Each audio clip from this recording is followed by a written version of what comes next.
الله الرحمن الرحيم. يا بني إسرائيل اذكروا نعمتي التي أنعمت عليكم وأوفوا بعهدي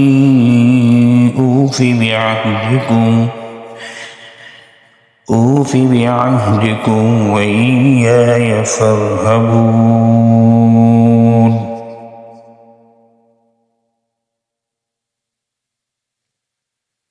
وآمنوا بما أنزلت مصدقا لما معكم ولا تكونوا أول كافر به ولا تشتروا بآياتي ثمنا قليلا وإياي فاتقون. ولا تلبسوا الحق بالباطل وتكتموا الحق وأنتم تعلمون.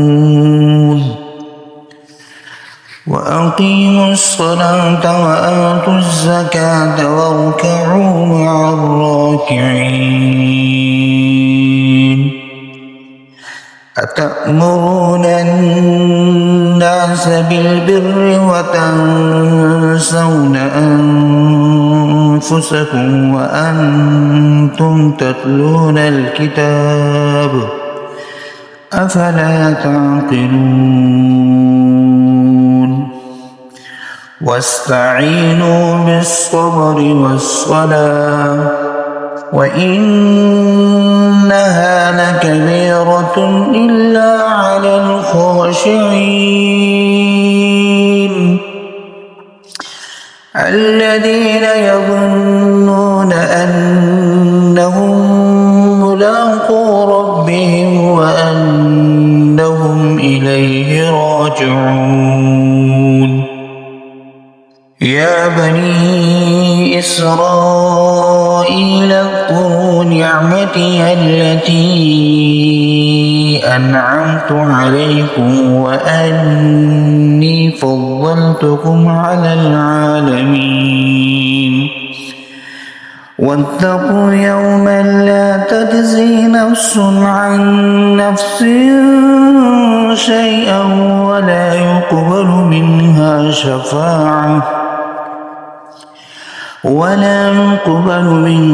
شفاعة ولا يؤخذ منها عدل ولا هم ينصرون. وإذ نجيناكم من آل فرعون يسومونكم سوء العذاب يذبحون أبناءكم ويستحيون نساءكم وفي ذلكم بلاء من ربكم عظيم. وإذ فرقنا بكم البحر فأنجيناكم وأغرقنا آل فرعون وأنتم تنظرون. وإذ واعدنا موسى 40 ليلة ثم اتخذتم العجل من بعده وأنتم ظالمون. ثم عفونا عنكم من بعد ذلك لعلكم تشكرون.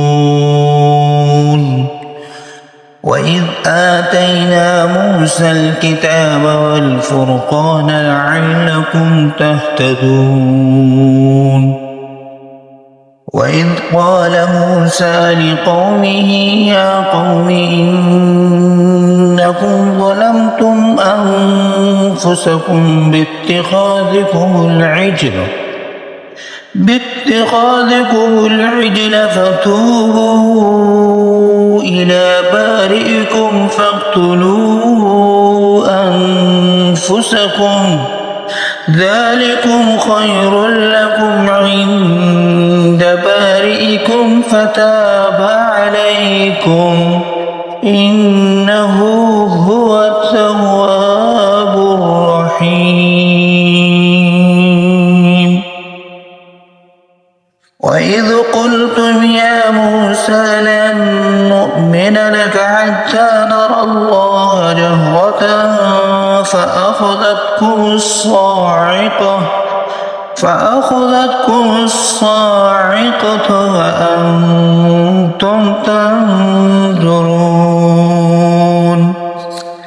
ثم بعثناكم من بعد موتكم لعلكم تشكرون وظللنا عليكم الغمام وأنزلنا عليكم المن والسلوى كلوا من طيبات ما رزقناكم وما ظلمونا ولكن كانوا أنفسهم يظلمون. وإذ قلنا ادخلوا هذه القرية فكلوا منها حيث شئتم رغدا وادخلوا الباب سجدا وقولوا حطة نغفر لكم خطاياكم وسنزيد المحسنين. فبدل الذين ظلموا قولا غير الذي قيل لهم فأنزلنا على الذين ظلموا رجزا من السماء بما كانوا يفسقون. وإذ استسقى موسى لقومه فقلنا اضرب بعصاك الحجر فانفجرت منه 12 عينا قد علم كل أناس مشربهم كلوا واشربوا من رزق الله ولا تعثوا في الأرض مفسدين. صدق الله العظيم.